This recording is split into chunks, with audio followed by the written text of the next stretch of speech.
run. So what we're going to so I think probably from our point of view is just to introduce those of us who are here today, just to talk to you and help you achieve what you want to do. My name's Chris, I'm one of the founders of the race with my colleague Andy. Dave heads up our coaching and training runs over here, that's Dave.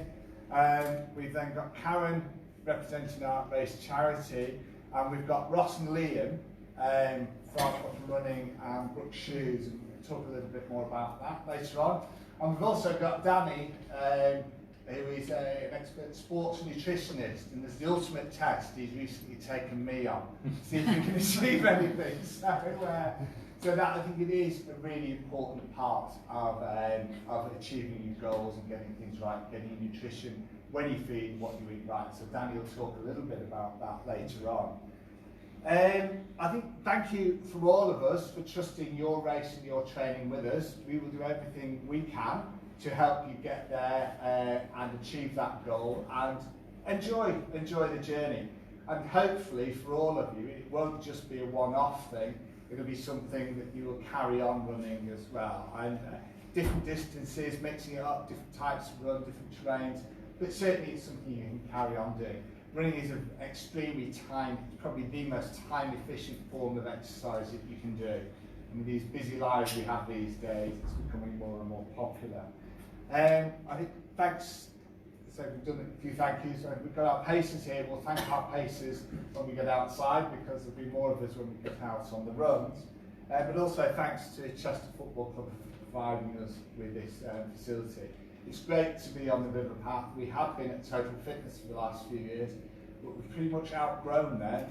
Certainly with the runs, we get up to 300 on the half marathon. So the river path is a much better course for us to use. So just before we get going, just a little bit of a straw poll amongst you. How many of you are going to be first-time marathon runners? Right, great. So there's a few of you there. So great, welcome to the floor. And how many of you are going to be running metric with us? Great, that's good. So hopefully you've all got your places already, because it's sold out over a month ago. 2 months faster than last year. I think every year that seems to be flying out the door. Just in terms of more experienced runners, so how many of you have done 3 or more marathons? 5 or more? Hands still straight up. 10 or more? Oh, there's still some, but I can go up here. I can find 20. Oh, yeah. Oh, right. There's loads of it. So there's lots of experience in the room as well. So if you don't hear what you want from me, ask around. There's plenty of people here. And certainly what we do on the runs is your runs are long, slow runs. And the idea behind these long, slow runs is to do with time on your feet. So you should be able to be running today at a pace that you can hold a conversation at. If you're too tired, if it's too much effort, you can't hold a conversation, you're going too quick for a long run. So keep that in mind. So what we're trying to do today is, there's a few things we're going to talk through. What are we trying to achieve? We'll then talk through some motivation tips. Dave will talk through the key principles of marathon training, and then Ross and Liam will talk through a little bit on shoes and kit. I'll talk a little bit about avoiding injury, including some basic stretches, and hopefully we'll all get the opportunity to do those if we're running to time. And then Karen will talk a little bit about Northern Lights Children's Charity. They're our main race charity. We've worked with them before, a wonderful charity, but she'll tell us a bit more about those later on. Dave will talk about pace runners and how to use the pace runners to achieve your goals. And then Danny will talk on nutrition and hydration. And then if there's one bit you listen to today, how not to have a bad race, Dave will talk you through that. Those of us who've done a few, we've all had bad races, so try and avoid the pitfalls. So, in terms of what we're trying to do, is it's really important to decide what are you trying to achieve. And that is really crucial. And for those of you who are first-time marathon runners, what we always say is your aim should be not necessarily to aim for a particular time, but but aim to finish with a smile on your face and want to carry on. And it's really, really important for everybody to set realistic and achievable goals. And for a novice, first timer, to finish with a smile, or maybe a smile a little bit after the finish. You probably have a smile until about 18 miles, and then it'll just be a grimace. And then but soon after you finish, you'll forget all that, and the smiles will be there. So it's really important to set realistic and achievable goals. And those goals, if they're not already apparent in terms of your target time, will become apparent over the next month or so. So what we're trying to do is make sure we train smart, so we get to race day in good condition. That's really, really important, i.e. avoiding injury, make sure we're eating right, we're hydrating right, and enjoying the running. Obviously on race day you want to complete the experience and enjoy it. And then when we get to more experienced runners, and we've got a lot of more experienced runners here, it's looking at training to a specific plan, training to a time. If you've got a time that you've done in the past that you want to beat, you think you can beat, you can train towards that. It's being quite disciplined about that and making sure what you need to do to get there. Because just setting yourself a target and doing the odd run here and there isn't going to get you there. You've got to actually be quite specific about what you want to do. I think this is something I've talked about many, many times, but one thing I would say, if I can run a marathon, then so can every one of you. Going back, and it's quite a long time now, I've been running for 17 years, but going back 16 years ago, my stomach used to stretch to nearly there. Yeah.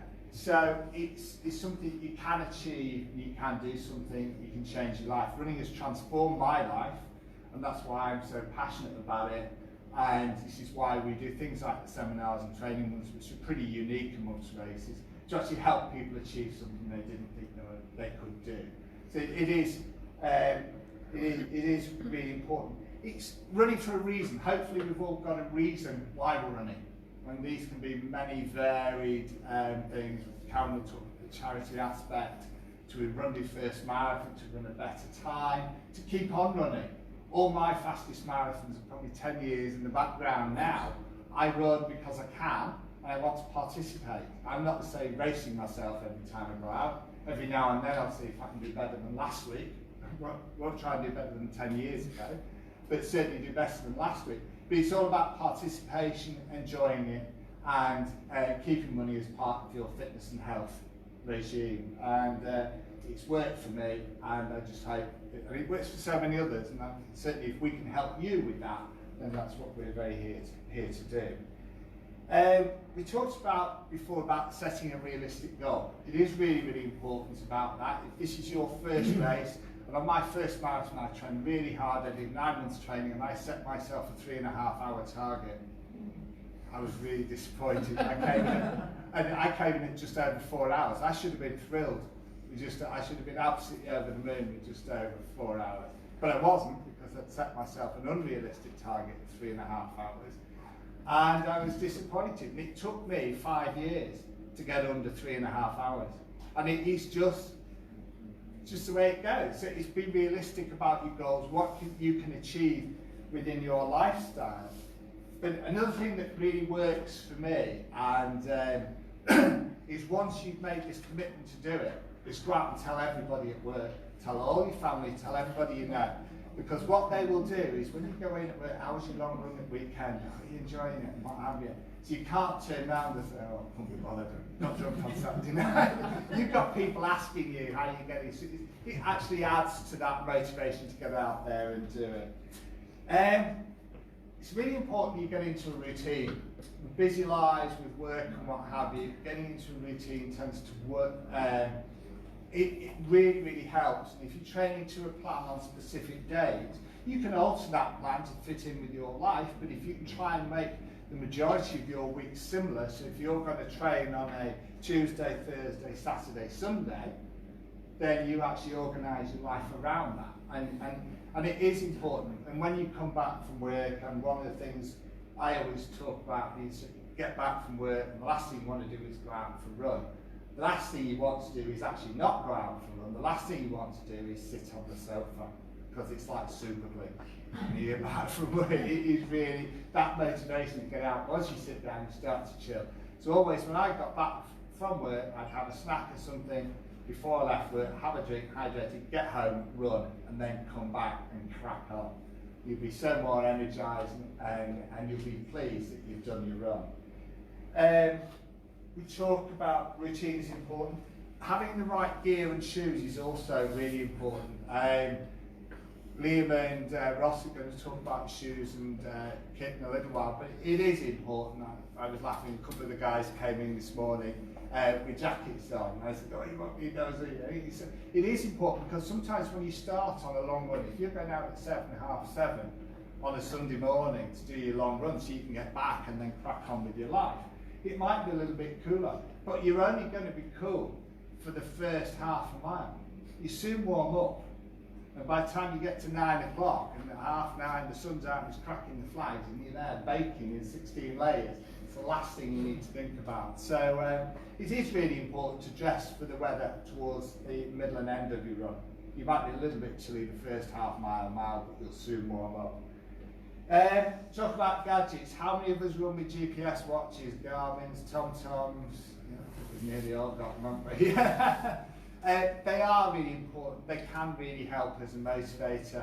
If you're training to a pace, they can really help you when you need to push a bit harder, when you need to ease off. And certainly if you're using the heart rate as well, it's actually a beneficial thing as well. So certainly use those, and we use them all the time, certainly with our paces, in terms of holding the pace, and let us know when we're turning around to come back. I think if you can run with some friends, or join a club or what have you, it really helps as well. They will have more structured sessions that can help with your training. But I know Elaine, where are you?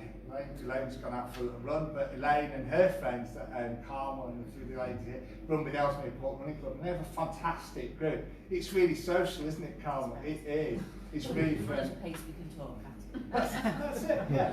And it is really, really important. Running is not for the elites. It's not just for the elites, it's for all of us. It's really important we remember that, and we don't feel intimidated by the guys who are running 4 and 5 minute miling. So as far as I go, they can go and run hard with their grimaces, and so you get far more smiles towards the back of the pack. So it's really important. We talk about plans. I think how many of you are currently running or training to a plan? Few of you, yeah. If you haven't got one, there are plenty on the internet. Have a look. If you're experienced, you might know what you're doing anyway. But if you're a novice or an improver, it is really important to look at plans. We've got some example plans on the training run page of the website, and we do them for novice improvers and novice and improvers. Yeah. You were probably going to say advanced. We used to do advanced ones, but nobody used them because everyone has them when they're running fast. They haven't particularly tailored for themselves. So you've got a plan, but it's quite handy to keep a diary, keep some notes of what you've done. And you don't actually realise how you are progressing, because you might think because your progress is relatively steady and slow over the weeks and months. But if you actually keep a note and think, and you look back, a month ago or 6 weeks ago, I felt really rough after that run. I've enjoyed it tonight, I feel a lot better. And it's a good motivator to help you track your progress. Another thing that actually helps is to have a couple of races in your training plan as well. So how many of you got 10Ks or half marathons entered along the way? Yeah, quite a few. It's important, and certainly for your first timers, to have actually run another organised race beforehand, because it gets you used to what goes on at a race, things, routines. We talk about this again in the 2 weeks to go, but the quarterly routine is the most crucial one. But it's just routines, nerves and what have you. If you've done 1 or 2 races beforehand, if you're used to the pre-race routine and what happened, it will certainly help settle your nerves. We talked earlier about getting into a routine. I think certainly the things I try and do at weekend is try and get the runs out of the way in the morning. out the way, done. Yeah, enjoy them. Because you've done your run, you finished with a smile, and said, right, I can crack on with the rest of my day now and not feel guilty. We talked about running after work, run before that, get stuck to the sofa. But also, quite often find you cannot stick, very few of us can stick rigidly to a plan week in, week out.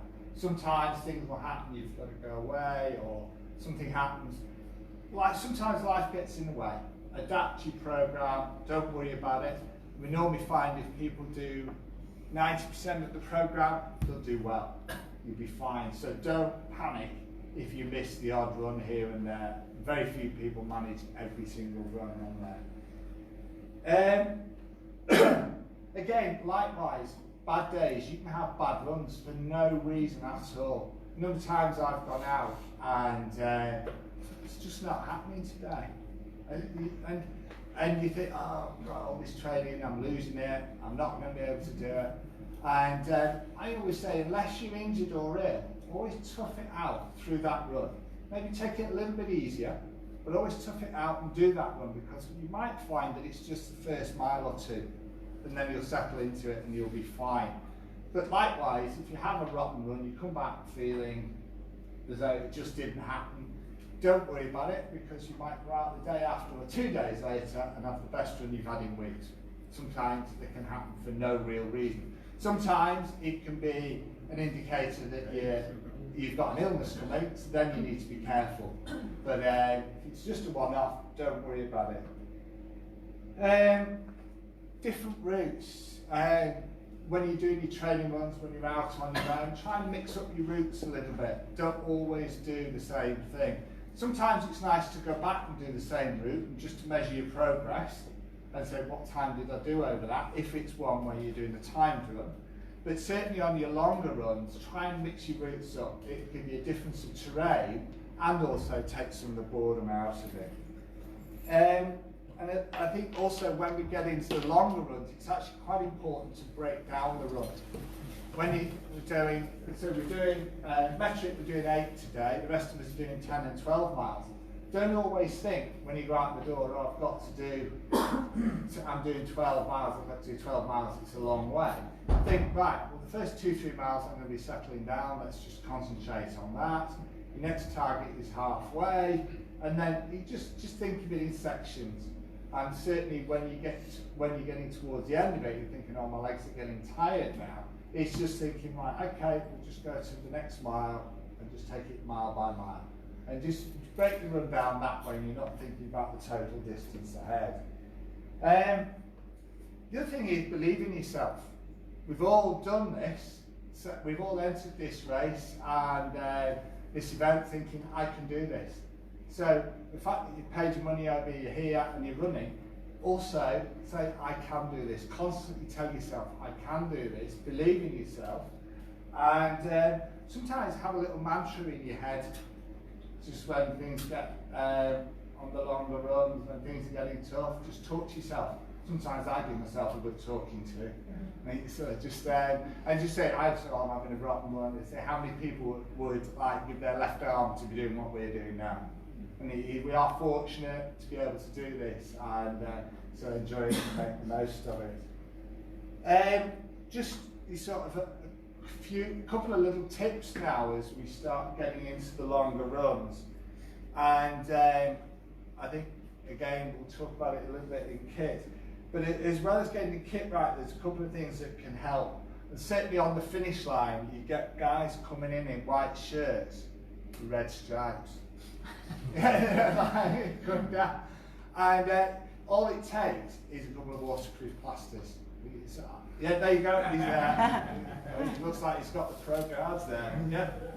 But it is really important. Likewise, I used to find that I was getting rashes on the small of my back. Sometimes it's the labels in the back of your shorts. Cut them out. Just daft things like that. Vaseline as well. Certainly on the longer runs, you can chafe. It's not just between you can chafe on your arms. I mean, sort of longer runs. I'm showing too much leg there, but I wear lycra undershorts. Like chubber up here, you see. So it's just things that keep you comfortable. and able to enjoy your running. We're not all these racing snakes who can run in these shorts that are up to here. So, and another thing I do as well, because no matter how many times I knotted my laces on long runs, sometimes they come undone. So I just tuck them under. You know, where you've got the loops across, you just tie your laces and tuck them under the loops. It will stop them coming undone. So it's another thing to think about. Okay, so what we'll do now is I'll hand over to Dave. We'll talk a little bit about the principles of marathon training and how you are going to get there. Thank you, Race Chris. day. Wise words, mate. Okay, this is quite a dry subject, so I'm going to liven it up a bit. I'm going to try to anyway. All of you don't realise how lucky you are. Firstly, you've discovered running, and running is an adventure, isn't it? Let's face it, you've got the heroes that you admire, you've got the villains that these are the people actually who do bugger all training, but they seem to go past you like the clappers. Okay, so it's really something that you can get into and really enjoy. And the other thing is, you're very lucky that you've got us to support you. Thank you. Here comes the dry bit. I'll try not to make it too dry. Training is about putting your body under stress and then recovering. So stress and recover. Run, recover. If you run, you get injured. In the early days of my running career, I used to run 7 days a week and then wondered why I got injured. So I'm a bit older and wiser, well, I'm very much older and wiser now. So just, you've got to have this contrast between what you put in, the efforts you put in, and the recovery. I beasted it on an 8-miler yesterday afternoon. I'm only going to do a 40-minute recovery. So if I scuttle past you on the riverbank, shout at me and tell me to go back. So it's really valuable. And a gradual increase in your workload is important as well, because if you make any quantum leaps in the stress that you're putting your body under, you'll get injured, or you'll get overtired, or you'll get overtired and injured. That's why we give you a structured plan that actually takes the thought out of that. You just do what is on the plan. Okay? So I recommend for marathons you get up to 20 or even 22 miles. Okay, that's my personal preference. 20 is fine if you're just sort of starting out. But I always found that 20 was like the magic number because it's only 6 to go. Now, we actually all know that's only halfway. But 20 it feels better when you've done 19. So I always used to go to about or even 23, and then I had. It's only a few miles to go, so I'll be all right. That was when you were running many marathons. This is the first time you build up, we reckon if you can get to 17, 18, maybe 19, it's plenty. Yeah, because you've got to get your body gets stronger the more you do this. One of the more crucial things is this whole business about race pace versus your long Sunday or long weekend runs. And a lot of people ask me when we're poodling along in the pace groups, this is the kind of question I get answered about. What pace group should I be in? How should I be pacing this? So typically on a Thursday you'll do your race pace rehearsal, and that might only be a handful of miles, but you click into the gear, this is the pace I'm going to be running on race day. The weekend run, the long run, should be your normal, that pace, plus at least half a minute. So you just toning it down. If you do your long runs at race pace all the time, you're just going to get knackered. You're going to get injured. So does that make any kind of sense, folks? Yes, Dave? Yeah. So it's really important that you have that distinction. You don't just go out at the same pace all the time. Yeah. So a lot of people agonise over what pace you should do your first marathon at. And experienced runners tend to debate about this. I favour it's twice your half marathon pace and add half an hour. So that gives you the sort of overall time. Okay? Yeah. Yes, Dave. Thank you. Yeah. So other people will say, well, no, add an hour, or or rather, yeah. It all depends what works for you. So half marathon pace, and add half. Does that make any sense? Right, and it's also important that you race shorter distances during the training program. Chris has already touched on that anyway, and quite a few of you are all doing some events like that as well. Yeah. It's you, Chris. Right, thank you, Dave. It is important that Dave was talking about that. I mean, it's sort of this, what time should I aim for my marathon? I think the super speedy guys will do twice the time it took for the half, plus maybe 10 minutes. Whereas as Dave said, for your novice, your first timer, twice your half marathon time plus about half an hour is realistic. And you won't be pushing yourself too hard. So it is a rule of thumb that tends to work. And we were talking about having a couple of races in your build-up. And if you do that, if you have a half marathon in your race build-up, and you run that at your target marathon pace, again, that is another test of how you go. So you're not aiming to run that half marathon as fast as you can. Try and run it at your marathon target race pace. And that is another check out, am I still feeling comfortable at the end of 13 miles? Because at the end of a half marathon, at your target marathon pace, you should still be quite comfortable. So that gives you an opportunity to say, right, well, I'm about right, or that was a bit tough, I need to back off a little bit. And you get that opportunity to do it then, before you get to marathon day and find you've overbaked it, and you get into 18 miles and it's turning quite horrible. So the time is to get it right beforehand. Talked about, the next bit now is really about avoiding injury, and this is really, really important. And I think it certainly comes into play as you are, for the novices, but for everybody, because the most important thing about avoiding injury is no quantum leaps in mileage. So if the longest you've done is 10 miles and it was 4 weeks ago, don't come along today and say, I'm going to do 12 miles, because you need to build yourself up. So the rule of thumb is, for mileage, is you build up your overall mileage by no more than 10% a week, and your long run by no more than a mile a week. And that's where you're building yourself up gradually. And that's really, really important, that one.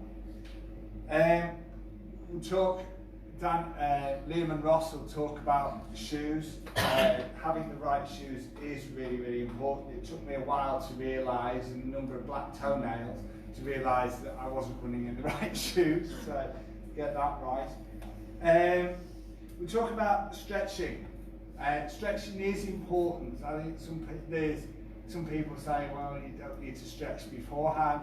I think stretching beforehand, there's two different types of stretching. You have what you call dynamic stretching, where you're constantly moving, and even a brisk walk can be good as a warm-up to get yourself going. I think, is it the Kenyans still start all their runs with a walk? All these marathon record winners, they start their long runs and all their runs with a walk. So it's warm up gradually. You can do that with a walk, some dynamic stretching. The time to do your static stretching, where you're holding them and trying to ease things up, is towards the end of the run. And what we'll try and do today is we'll do some stretches. Does everyone fancy doing a couple of stretches now? There's three most important ones, just to give you an idea. And what we're going to do, we're going to do the calf, the quads, and the hamstrings. And so if you want to find a little bit of wall where you can actually see me, then we'll just... and the aim behind the stretches, when you're doing them as the static stretches at the end of your runs, is you want to be trying to hold these for about 20 to 40 seconds. And as you feel the stretch, you then push a little bit harder into it or bend a bit more into it to increase the stretch. But we're not going to do that now because we said before we're not warmed up. So I'm just going to demonstrate them. First one is your calf, and you're looking to feel that up here. And what you're doing is you're pushing against the wall, you're stepping back with one foot, and if you just hold it for a couple of seconds and just push down with your heel. If you push down with your heel on your extended leg, can you feel that stretch more when you push down with your heel? So that's what you're trying to achieve. So you're going to hold that, push down a little bit harder with your heel as you get into the stretch. You're going to hold that for about 30 or 40 seconds, but that'll do for now. And then switch round, do the other leg. Yeah, again, you're just resting against the wall, you're pushing back with that heel on the back leg, and you can feel that stretch. That's really important. So what I suggest is you do each leg twice. You go left leg, right leg, right leg. And then your next one is your quads. So what you're going to do, and I certainly need to hang on to the wall because I've got no core strength, is lifting up here. And what you're trying to do, and I'm probably not doing it, is you line your knees up. You can bend a little bit the knee that you're standing on, but what you're trying to do is gradually increase the stretch by pulling your heel back. But what you need to do is try and keep your upper body straight. So it's hips in, shoulders back. Yeah, and if you do your hips in, shoulders back, you really feel that stretch a little bit more. So again, you should do that on one side, the other side, and do that twice on each leg. So everyone feel that, the pull on the front. So what you're trying to do again is you have this one soft, you're lining your knees up, you're then trying to bring your hips in, your shoulders out, and then you're just bringing this leg. If your legs forward, you won't feel the stretch. Your knees forward, you won't feel the stretch. If you bring your knee back, you'll feel that stretch more, and then pull up with your heel. And then the worst one of all for me is the hamstrings. And my excuse is I've got long legs and short arms. What you're trying to do here is touch your toes or touch your knees in my case. So you really, what you're doing here, you just legs straight, you're trying to bend from the hips, and then as you breathe out, just try and drop that stretch a little bit more as you're breathing out. And you should feel it tight all the way up the backs of your legs. So that's your hamstrings. And do that one twice. Now, if you go to any stretching class, they will say you should be stretching for half an hour. None of us are going to stretch for half an hour at the end of the race. So you've got time. Those are the three most important and most beneficial stretches to do. And that's at the end of the run. That's at the end of your run. So we'll ask all our pacers to lead on the stretches at the end. Yeah. So grab your seats now. That's the interactive bit, John.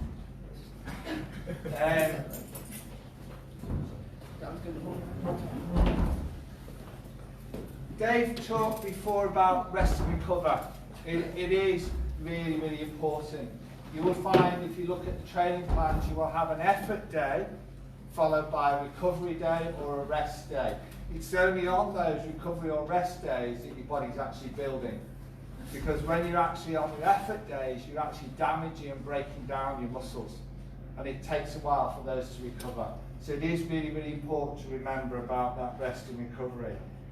I think one thing we try and do on our runs is make them as traffic free as possible. When we get to about 5 miles, we cross a road, but that's all, and coming back. But it's be aware, be traffic savvy, and if you're out running, be seen. Yeah, wear light clothes, wear high vis, certainly if you can. Certainly, with us doing all this running, we're putting our bodies under more stress. We actually need more rest. The best way of getting that is through sleep. So if you can allow yourself half an hour of extra sleep a night, it will certainly be beneficial and help you. And another thing, it certainly helps me and picks up any injuries, is when I'm in a more intensive training for an event, once a month I'd go for a sports massage. Sports massage can be really beneficial in terms of loosening things up. They can identify problems before they develop, because quite often you can end up with a bad ankle, but your problem will be somewhere else. And somebody, a good sport master, will be able to pick that up beforehand before it develops into an injury. So it's certainly well worth doing.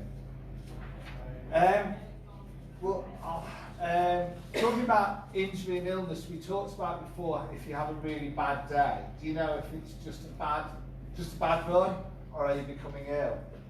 One of the things to watch out is to monitor your resting heart rate. A good time to do that is when you first wake up in the morning before you get out of bed. And it's just monitoring your resting heart rate. And if you find your heart rate is rising, that can be the first signal that you're coming down with something. So if that's the case, then just back off on your training, take it easy. If nothing develops, then crack on, your heart rate comes back down, get back into your program. But certainly if you're getting injured, if you're getting an infection or what have you, it's really, really important to recover. Most common injuries that we'll get will be muscular related and pulls or strains. And people talk about the key principles of recovery. I think first one is rest, but not total rest. I think you sort of rest from running. And certainly if it's an inflammation, what have you, or pull, ice can help 3 or 4 times a day. And that's a bag of frozen peas wrapped in a tea towel, and it will just take some of the inflammation down. And then compression as well. You can wear compression socks, compression tights can certainly help. And if your leg is swollen in any way, just to raise it part of the time can help. And then, once you think that's going down, get into active recovery and build yourself back up gradually. And if you have been ill or injured, it's important to ease yourself back into training and then reassess your targets. It is important, because if you were training for a 3.5-hour marathon, you'd have 2 weeks out, 6 weeks before race day, you're not going to be where you wanted to be. It's really, really important. So actually ease yourself, reassess your target, and take it from there. There'll be plenty of other races and plenty of other times to come back. I'll hand you over now to Ross and Liam. They're going to talk a bit about shoes and kits. Welcome, boys. Thanks for coming along. No worries, thanks, Chris.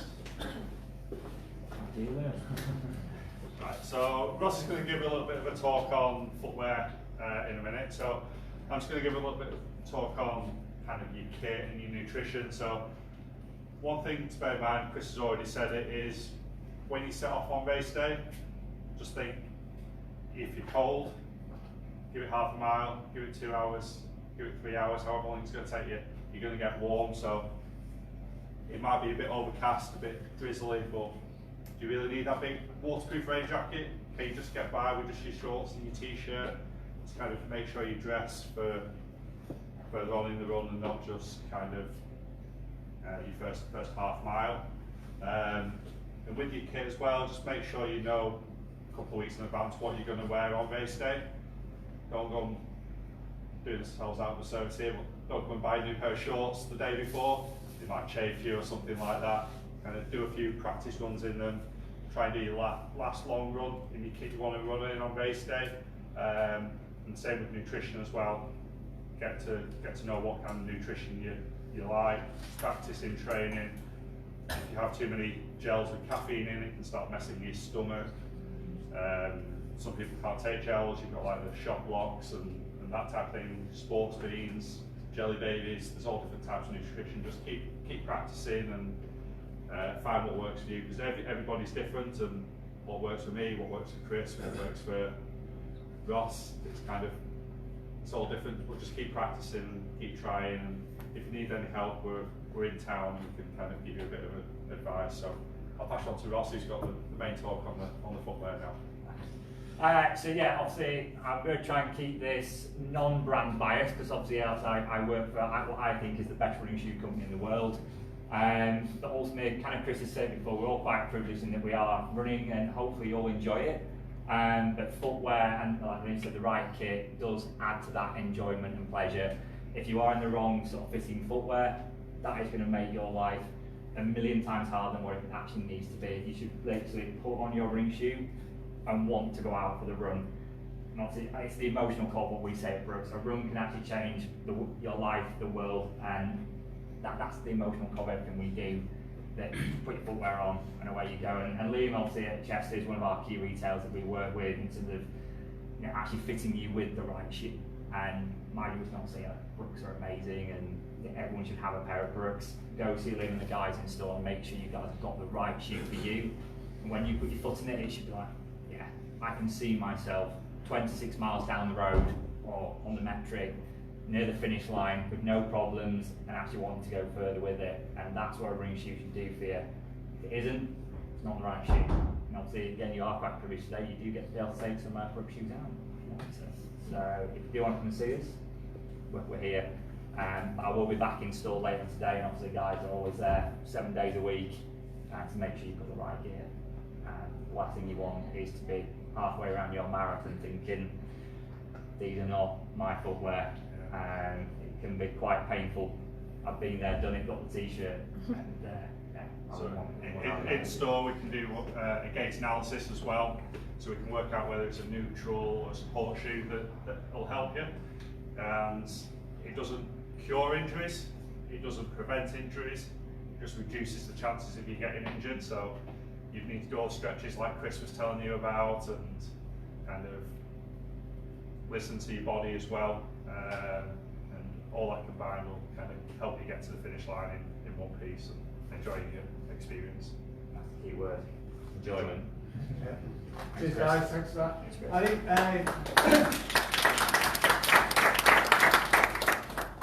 it is really important just stressing on shoes. I think those of us who are really, really old, and I'm probably looking at the oldest person here, will remember when people used to run the London Marathon in the early 1980s. Oh, sorry, this guy's even older. In their Dunlop Green Flash. Yeah, there was no such thing as special running shoes for the majority of people. But there are things like how much heel rise you have, whether you need a support shoe, whether you're fortunate enough to run a neutral shoe. It is really important. There are plenty of different options out there. If you get a gait analysis, you can get the shoe that's right for you. So I've been running, as I don't tell Ross I'm not running in Brooks, but I've been running in these shoes ever since I started. I got the right shoe for me, and I've been buying these shoes for 16 years and never had any problems. So it is important to get that right. So now talk a little bit about our motivations and why we run. I think we've got the charity aspect. My first couple of marathons were certainly raising money for charity, and charity side is important to us. That while we have this fortune, while we are fortunate enough to be able to run, why not use this opportunity to do something good and help other people achieve? So with that in mind, introduce Karen, who's from Northern Lights Children's Charity. Tell us a little bit about Northern Lights. So, thank you, Karen. Well, I feel as if I've now had a degree in running, and it's really done nothing for me, as you can tell. So who knows Northern Lights? Come on, put your hands up. Somebody does know Northern Lights. It's getting better, it's getting better. 32 years Northern Lights have been going. 1987 we started. So we take children with life-limiting illnesses to Lapland to meet Father Christmas. So kids between the age of 6 and 10 who are suffering through a number of different illnesses. And we take them on a 5-day break up to Saraselska, which is really right at the top of Finland, right up on the Russian border. So cold, cold and very cold is the message of the day. This year we're taking a second trip to Disney. So we have a group of children who unfortunately we can't take to Lapland because they haven't they're in wheelchairs or they have real problems with walking and stuff. So we can't take them because of the underfoot conditions up there. So we're actually taking a group of children to Disney in Paris this year. We did it in our 30th anniversary 2 years ago. We've decided to repeat it this year as well. So we take an additional 10 children to Disney. So 10 children to Disney and 20 to Lapland, making us a 30 children this year that we take. Children come from all over the area. We are a Wirral-based charity. We are, our home base is Neston. We're run by just 12 volunteers, no paid, nobody gets paid from the charity. We're all mad enough to do the fundraising and everything as a volunteer. The children come from any area, any of the hospitals, a lot of them from Alderhay, but any of the local hospitals, even some of the local schools can nominate. So if anybody does know of anybody who they think would benefit from the holiday, please do get in touch with us. We are happy to take recommendations. Those children are not permitted to go unless the consultants sign them out that they're fit and, what we always say, they're going to be able to enjoy the holiday. They're fit enough to enjoy it. We know that they're going through problems, but they are fit enough to enjoy it. And we go via the consultants to make sure of that before the children are informed that they'll be able to go. So it is from Neston to where we go in Lapland. It's 2,235 miles. Okay, so what the aim that we're trying to do, as we did with the half marathon, is get a number of people to register and help fundraise for Northern Lights to try and reach that target as a total. So all of you that are running the metric, or all of you that are running the marathon, we can add all of those miles together and see if we can actually get to Lapland. We didn't quite make it with the half marathon, but we needed rather a lot of people to do that, but we're hoping that between the two, so if anybody is looking for a charity to support, to motivate you while you're running, then we're very happy for you to register with us. We do still have a few, Chris was just saying before that the metric marathon is closed, we do still have a few charity places. I think it's the only place that you can now get to get a place and whatever. So if you have a colleague or you have a friend or whatever who's still looking to run the metric marathon, then please let us know. But you know, it must be one of the best motivational things for you to be able to run and enjoy doing what you're doing. I mean, it all sounds so technical, sorry guys. So technical, all of these bits and pieces, but you know, to also know that you're running for a local charity, and we would really appreciate your support. Thank you.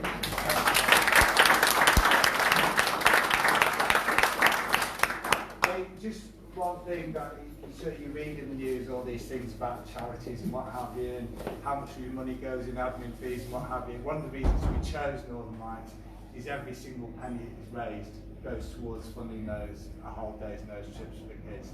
And the fact that there's no office, it's all done by volunteers, it's local, and that's why we've come back to supporting Northern Lights again. So if you think you can join that, then certainly help us along on the day. Dave will talk a little bit briefly about pace buses and what have you, and then we'll move on to Danny and nutrition and hydration before we crack out on the run. Pace runners, here I have an example.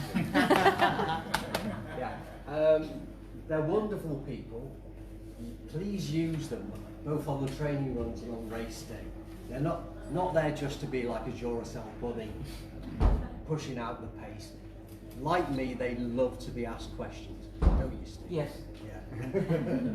So, you know, please use them. They've got a wealth of experience, so, you know, make use of them. We often get asked about the pace bus. We tend to call them buses. I don't know where that came from. But I noticed when Chris was doing the Comrades recently,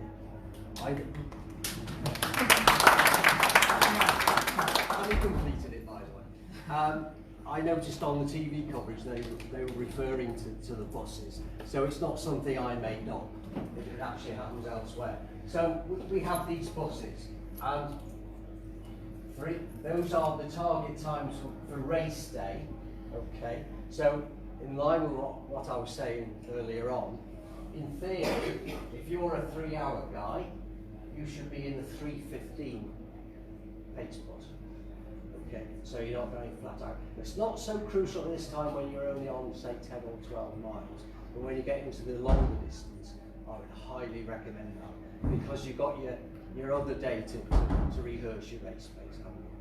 So this is what's going to be available today, assuming all my pace runners turn up. If we've got a tick there, they are here. I'm not sure about those two girls there. Over here. Ah! Yeah. How about that for timing?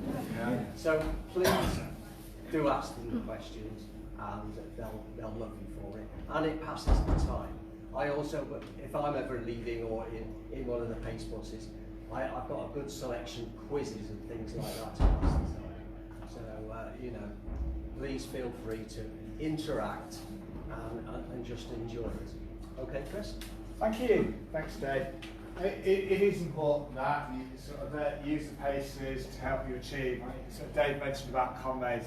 I'd never run further than a marathon until this year, and then someone said, "Oh, you'll do it. It's only two. It's only two marathons." The cheeky little park run added on the end. So, and then once I committed and entered, someone turned around and said, "Well, the first 40k, because Conway's in South Africa and it's from Durban on the coast to Pietermaritzburg up in the Drakensberg Mountains, and they alternate the direction each year. So to avoid being called a big wuss, I thought I didn't want to do the down one and people say, oh, you chose the easy one. So I thought I'll do the up run. And then I started frightening myself on YouTube, watching these videos. And Bruce Fordyce, who's run one comrade 7 or 8 times, said, first 40k is constantly uphill.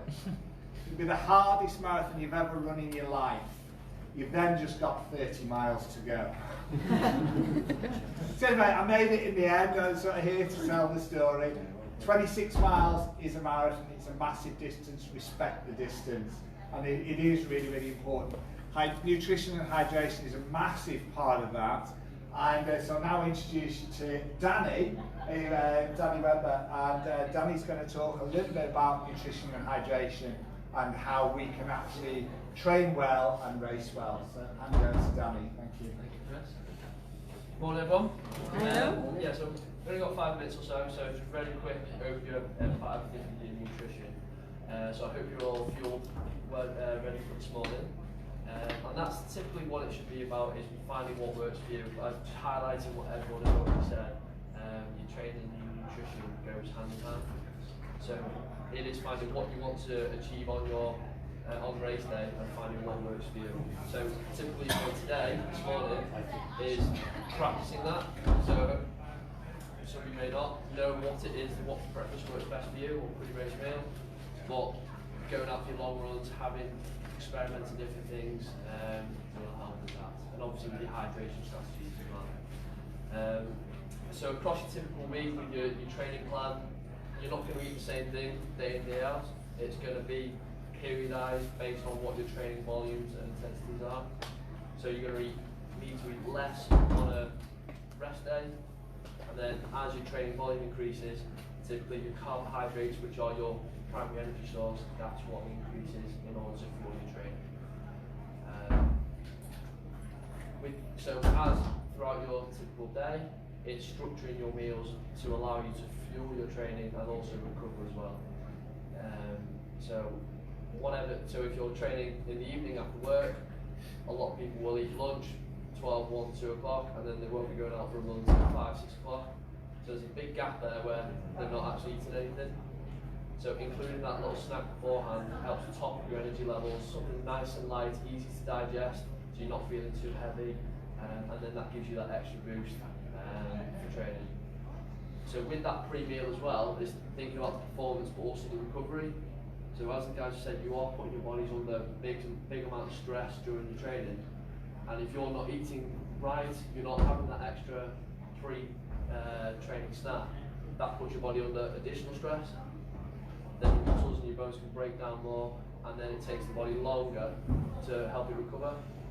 So making sure you get what you eat getting right what you eat before and after helps your body to maximise that performance and the recovery. So when it comes to your pre-race meal, look at something that's easy to digest. Porridge is always a good shout. Top it up with some dried fruits, maybe some nuts and seeds, a glass of fruit juice.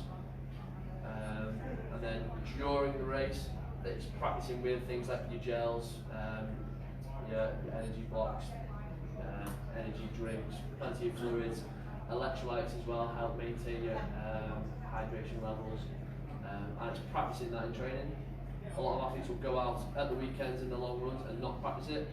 Come race day, think, oh, I need gels because I'm running for longer, but your gut may not respond well to that, so it's finding what works for you. So typically for running past 3 hours or anywhere beyond 2 hours especially, it's getting in regular amounts on an hourly basis. So looking about the 60 grams of carbs per hour, seeing a lot, so that's about 2 to 3 gels per hour. So practicing that is important because your stomach may not tolerate it very well.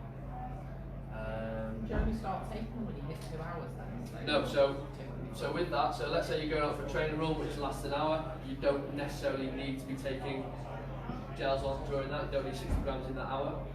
But as soon as you go past the 90 minutes, 2 hours mark, then you look to start within that first hour of taking the gels to keep you going.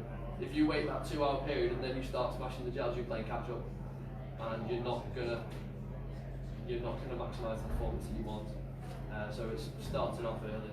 As well with the hydration, don't wait until you're thirsty in order to start drinking, because you'll overdrink. That can be heavy on the gut, take longer to digest, and you can struggle.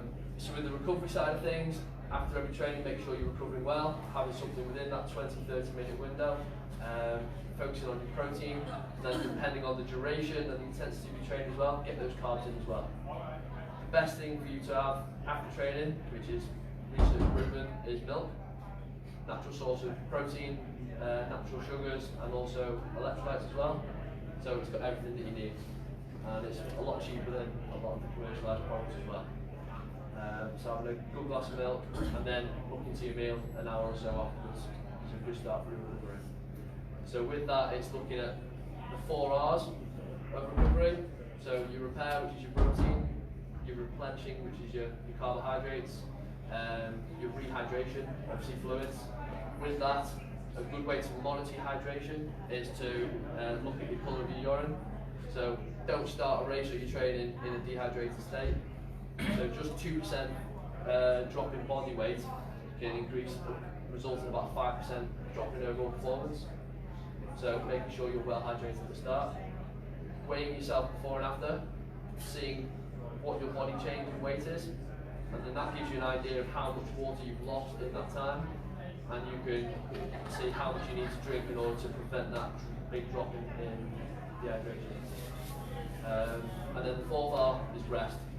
Recovery is obviously a massive factor, so making sure you're getting plenty of sleep at night. If you're getting regularly under 6 hours a night, that can increase your risk of illness and injury by 7-fold. So trying to make sure you're getting that sleep in. Even a little power nap in the afternoon really helps. Believe it or not. So holy grail, eh? Yeah. And so when it comes to your race day, it's not on the day, the morning of it, where you start fueling. It's the day or maybe even 2 days before. So that carbohydrate loading, which you hear a lot of, carbohydrates are king. So it's increasing the amount of carbohydrates you have with every meal and snack throughout the day. On the day before, so on Friday and the Saturday, looking to really increase that intake. But keep it simple. Don't start trying new things you've not tried before. Keep it fairly low fibre, because again, that will sit heavy. So something that's really easy to digest. Yeah, so it's try and find what works for you, and you can practice these strategies as well on a regular basis. So it's yeah, it's doing that consistently, and Thanks for that, Danny. I think what we'll do is we'll invite Danny back on the 1 week to go seminar as well. We can concentrate more on that final week. But it is really important we talk about this. You'll have seen, maybe noticed me, I've been sipping away on this all the time. So eat small amounts and frequently with fluids. I also sweat a lot, so I need to replace with electrolytes. That's also important because unless you've got salts in your bloodstream, your stomach will not absorb the water, the fluids you take on board. So getting electrolytes right is really, really important. You can be very, very ill by taking too much water, but if there's no electrolytes in your stomach, you can be really poorly. And people have ended up in A&E unconscious comas. So you're better to hydrate smartly.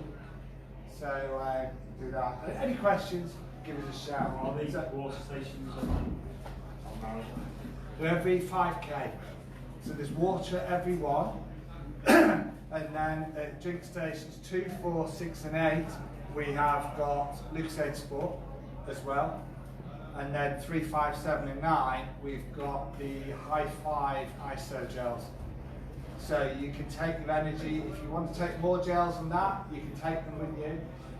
We've got some gels, and we'll talk about that outside, so you can take 1 or 2 home with you to try, or you can pick them up. But it's really important to get these things right. Nutrition and hydration is the difference. They talk about people hitting the wall. You hit the wall because you've run out of energy. Danny said before, your muscles carry enough glycogen to power you for about an hour 40, hour and 3/4. After that, you transfer into fat burning. I do all right, but you have to train your body to fat burn. And also, it's harder for your body to fat burn than use glycogen. So if you're constantly topping up, as Danny was saying, you will delay that hitting the wall. So that's really, really important. I got to a stage where I'd been running a few marathons, I'd never hit the wall anymore because I was taking enough gels and enough fluids as I went round. So don't worry about that, get it right. So thank you, Danny, and we'll just start to wrap up before everybody we join everybody outside. Thank you, Danny. Just very quickly now, we talked about how not to have a bad race. We've covered a lot of those. We've talked about nutrition, we've talked about hydration, we've talked about overdressing. Liam talked about wearing new stuff on race day, never do that. And also going out on a kamikaze pace is a really good one, but we'll talk about that again in the next one, because your training plan towards race day tapers off and you get more and more rested, more and more fresh. You think, whoa, I'm feeling really good, maybe I can do 10 minutes faster. You can't. It's all ready to achieve your race pace, but we'll talk about that in the next seminar towards the race. So, but the most important thing is remember your plan. Remember your plan. So do that. Has anybody got any questions? We've had a couple as we go along. If you're feeling shy, ask us at the end or as you go around, as your paces. We do have our training runs, they happen every month. The next 2 training runs we will have drink stations en route and fuel stations, so you can again try out what's going to be available on race day. Okay, so there's some loos at the back if anyone wants to nip to the loo, but just before we stay, I'll just say thanks to everyone who's contributed in the work. Thank you.